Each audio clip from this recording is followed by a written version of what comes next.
ground, and I repeat for the third time, on the ground in Gaza, dispensing an immense amount of aid. I'm not just saying this, and don't take my word for it, because I could possibly be lying. If you go on our social media platform, Instagram, Facebook, or what have you, you would see videos of our team, BMSC Foundation, people wearing the jackets, people wearing the clothing with the BMSC logo. You will see the BMSC banners. You will see our bakeries baking 3,000 loaves of bread every single day. I say loaves of bread, but one loaf of bread actually transitions into 16 pita breads. 3,000 loaves of bread every single day. Brother Nazir is there, you see the videos, right? Every week he sees the videos, 2, 3 of them. In fact, he texts me on the side saying you sent too many videos, right? Every day we are cooking 5,000 hot meals. 5,000, not 1,000, not 2,000, 5,000 hot meals every single day. In Ramadan and outside of Ramadan. A lot of organizations say give in Ramadan, we want to feed the Ummah in Ramadan. We have been doing this since November of 2023. And we are supplying 3 water trucks every day. Filtered, clean, fresh water. And this water each truck facilitates water to 150 families. And that could be 500 individuals, 900 individuals. We can't really put a number to that, but each truck gives water to 150 families. And we're doing 3 trucks every single day. Now, some may say, how is aid going in? Because we love to watch the media even in Ramadan. We say don't trust CNN. But then when it comes to Gaza and Palestine, we trust CNN, right? We say don't trust the media. But then when it comes to the media speaking about the Muslims, we trust them, subhanAllah. While some of this is true, but we plan for this ahead of time because I am the Khatib at the United Nations. I serve as an advisor to the United Nations Security Council. And while the United Nations, by and large, is a group that is of no good to the rest of the world, they do have some pull and they do have some influence. And so we were informed that Israel would prevent the aid from Qatar coming in because Qatar had pledged to send the biggest amount of aid this Ramadan. They said we will stop it from coming in order to pressure them with the negotiations. And so the 7th of Ramadan, they stopped the aid coming in from Qatar, from Turkey, and from Jordan, but they allowed it to come from places like China and other countries. But the United Nations, we had a meeting, and we decided that because aid will be prevented, meaning NGO aid, what they would allow, and they're still allowing to go inside of Gaza, is commercial trucks. So almost 150 commercial trucks go into Gaza every single day. Of course, the catch is that there's a premium of $10,000 you end up paying the Egyptian authorities to ensure that those trucks go in. And then there are, of course, I don't want to go into too much detail. Some say that some of that money is given to Israel and whatever. That's none of our business. If that's something that you don't like and you don't want to support aid going in, that's your own prerogative. But the fact of the matter is, no matter what happens, we have to ensure that aid goes in.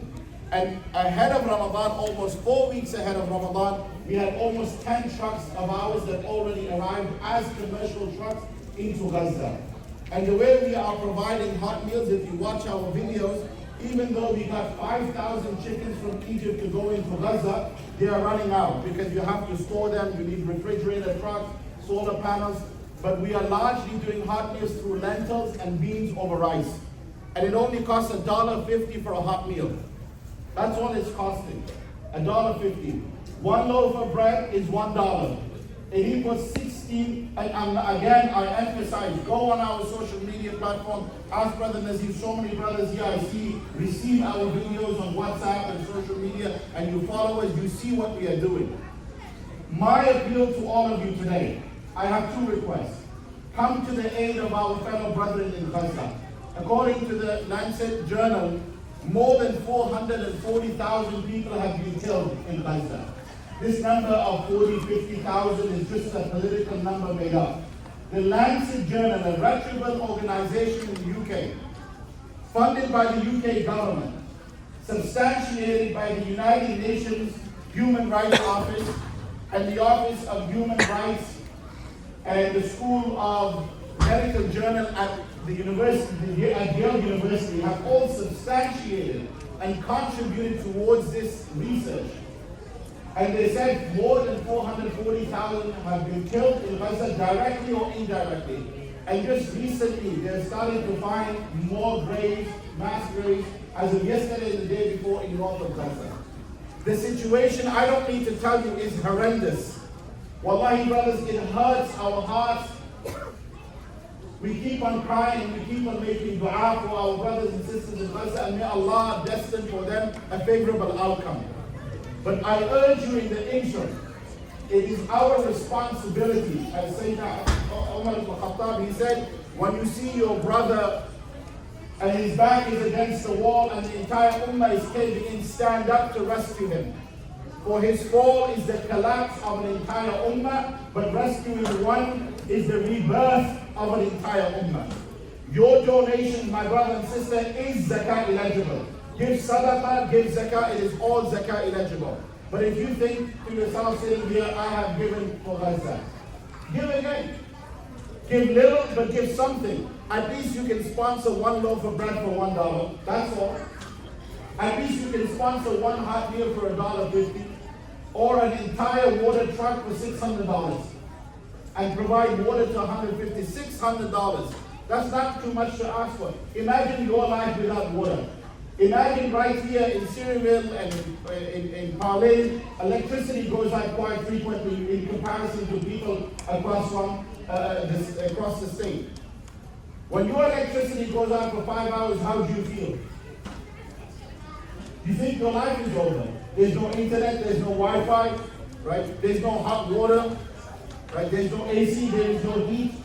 Imagine what our brothers and sisters are going through Gaza. And yet we are enjoying 5-star iftars in Ramadan. We are enjoying, mashallah, melodious recitation in rented facilities like this with air conditioning and heating. We live in nice homes.